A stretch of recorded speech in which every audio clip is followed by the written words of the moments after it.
सो अभी तक हमने देखा कि ग्रैंडपा बुरी तरह शॉक रह गए थे ये जानकर कि आखिर वैचू है कौन, एंड मेरे बारे में भी अच्छे से जानता है क्योंकि वैचू की ग्रैंडमदर प्याओशी के ग्रैंडफादर को जानती थी। पर इन दोनों के बीच यहाँ क्या बातें होती हैं ये हमें बताया नहीं जाता है।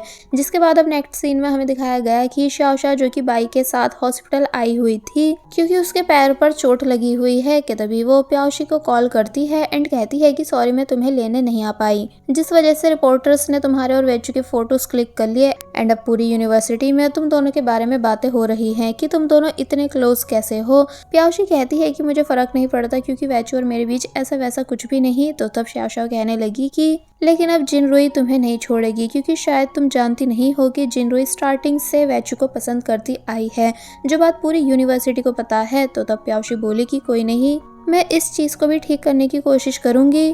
तो फिर अब शाओशा अपनी स्टोरी बताने लगती है कि आज बाई ने कैसे मेरी हेल्प करी जब मेरे पैर पर चोट लग गई थी। तो ये सुनकर प्याओशी शाओशा के लिए खुश होने लग जाती है।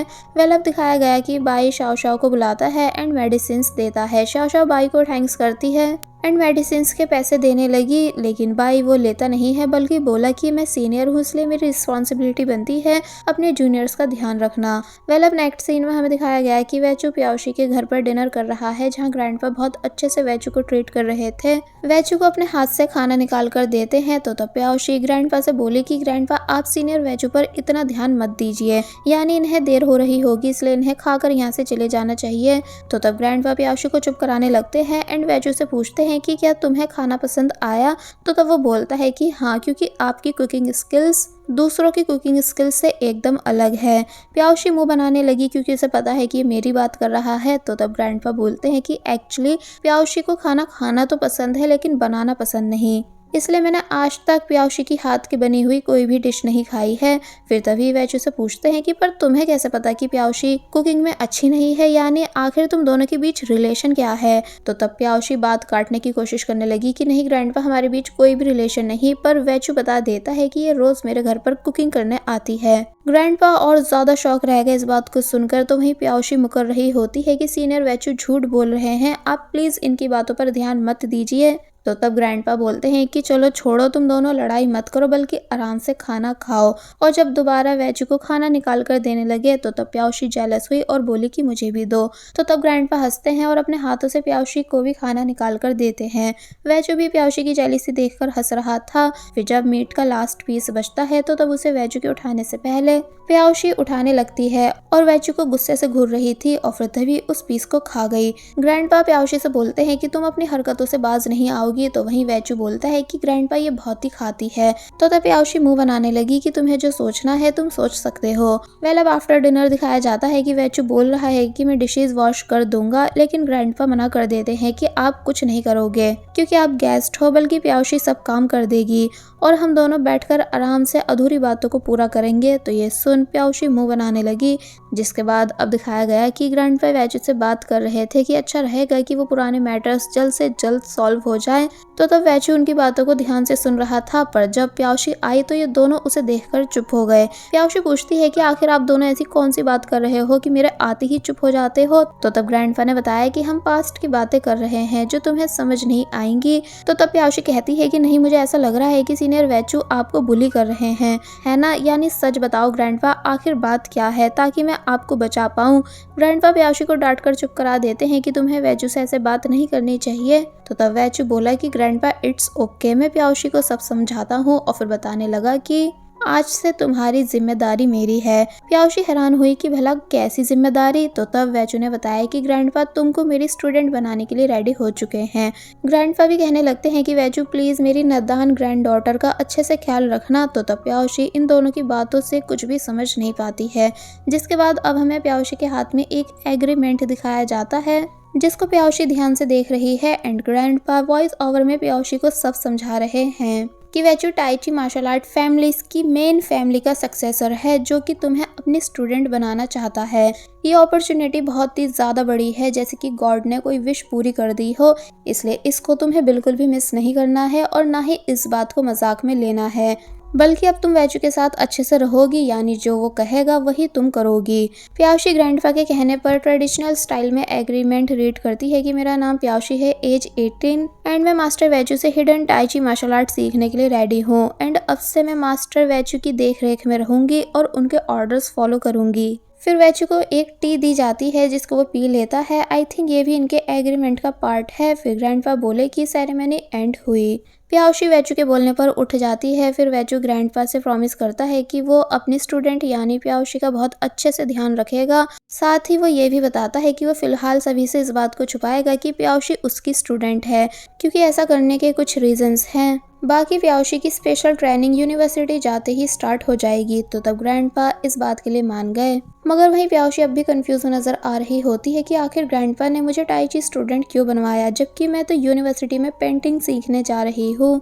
तो तब ग्रैंडपा बोले कि तुम आगे चलकर धीरे धीरे सब समझ जाओगी कि आखिर तुम्हारा रियल टैलेंट किस चीज में है, यानी गॉड ने तुम्हें क्या स्पेशल पावर्स दे रखी हैं। साथ ही ये भी बताते हैं कि रात बहुत हो चुकी है, इसलिए वैचू आज यहीं हमारे घर पर रुकेगा।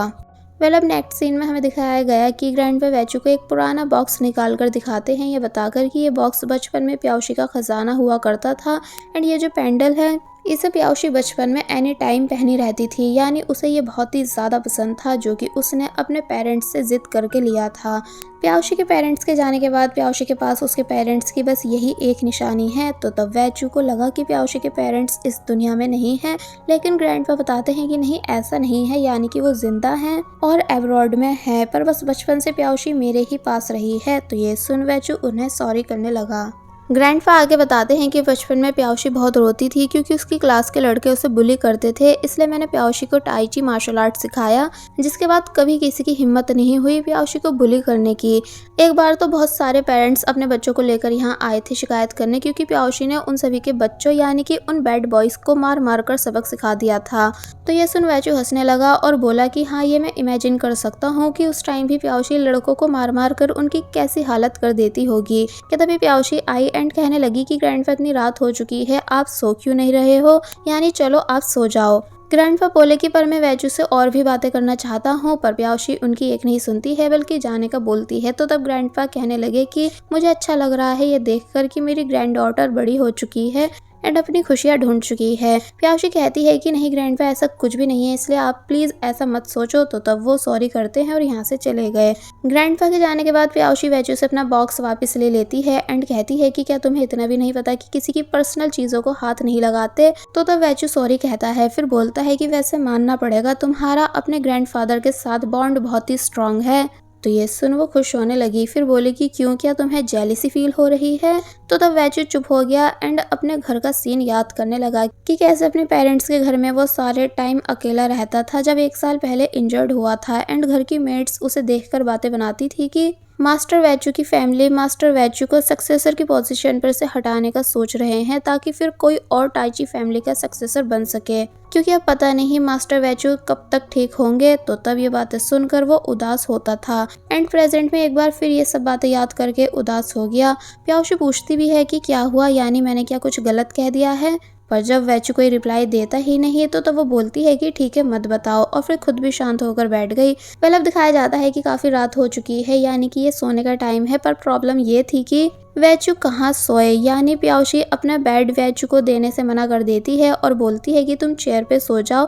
तो ये सुन वैचू इनोसेंट फेस बनाकर प्याउशी को देखने लगा। तो तब प्याउशी बोली कि देखो प्लीज मुझे इमोशनली ब्लैकमेल मत करो, लेकिन फिर बाद में रेडी हो गई कि ठीक है तुम मेरे बेड पर सो सकते हो और मैं बाहर चेयर पे सो जाऊंगी। और फिर जब वैचू को अपने रूम में छोड़कर चली गई तो तब वैचू प्याउशी की फोटोज देखते हुए बोला कि पता नहीं तुम कब मेरी इंटेंशन को समझोगी कि मैं आखिर तुम्हारे लिए कैसा फील करता हूँ। सीन कट होता है और अब हमें नेक्स्ट डे दिखाया जाता है जहाँ प्याउशी सोकर उठ चुकी है, लेकिन उसके शोल्डर में पेन था, इसलिए कोई उसके शोल्डर्स दबाने लगा। प्याउशी को लगता है कि ये ग्रैंडपा है, मगर फिर पता चला कि ये तो वैचू है, इसलिए प्याउशी दूर हो गई। मगर अब उसके शोल्डर्स का पेन जा चुका था, जिसके बाद दिखाया गया है कि ग्रैंडपा आते हैं और इन दोनों से ब्रेकफास्ट करने के लिए बोलते हैं। सीन कट होता है और अब हमें दिखाया जाता है कि ये दोनों वापस यूनिवर्सिटी जा रहे हैं और फिर ग्रैंडपा को बाय बोलकर यहाँ से चले गए। तो तब ग्रैंडपा खुश होने लगे कि मेरी ग्रैंड डॉटर प्याउशी अब काफ़ी बड़ी हो चुकी है। जिसके बाद सीन चेंज होता है और अब हमें दिखाया जाता है कि प्याउशी नो एंट्री में कार पार्क कर देती है और फिर बोली कि क्या ऐसा करना ठीक रहेगा। तो तब वैचू बोलता है कि रहने दो, वैसे भी ये जिसकी कार है अब वही इसकी फिक्र करेगा। एक्चुअली ये कार टैन की थी कि तभी पुलिस ऑफिसर्स यहाँ आए एंड वो नो एंट्री में कार देखकर उसका नंबर अपने पास लिखने लगते हैं एंड अब इस कार को अपने साथ ले जाएंगे। टैन भी यूनिवर्सिटी आ चुका था, जो कि जब अपनी कार के साथ ये सब होते हुए देखता है तो तब काफी ज्यादा परेशान होने लगा, मगर उसे उसके स्टूडेंट्स रोक देते हैं। अब नेक्स्ट सीन में हमें दिखाया जाता है कि टैन अकेले में आकर प्याउशी एंड वैचू पर बहुत ही ज्यादा गुस्सा कर रहा है कि तभी कोई उसे कॉल करता है एंड कहता है कि क्या तुम आज भी काम पूरा नहीं कर पाए। टैन समझाने लगता है कि मैं काम पूरा कर देता, पर वैचू को एक बार फिर उस लड़की ने बचा लिया जिसने लास्ट टाइम भी बचाया था। तो तब जो पर्सन कॉल पे था वो टैन पर बुरी तरह चिल्लाने लगा और उसे डांटता है, साथ ही धमकी भी देता है कि अगर नेक्स्ट टाइम भी काम सही से नहीं हुआ तो मैं तुम्हें नुकसान पहुंचाऊंगा। और फिर तभी उस पर्सन ने कॉल कट कर दी। तो तब ये सब सुनने के बाद टैन और भी ज्यादा परेशान होने लगा कि अब आखिर उसे क्या करना चाहिए। बाय द वे ये कॉल वाला पर्सन है कौन और वैचू को नुकसान क्यों पहुंचाना चाहता है, ये सब बातें हमें आगे के एपिसोड्स में पता चलेंगी। और बस फिर इसी सीन के साथ ये पार्ट यहीं पर एंड हो जाता है। There was a time when you had me falling to the ground. For next part, please subscribe my channel and hit the bell icon. Thank you.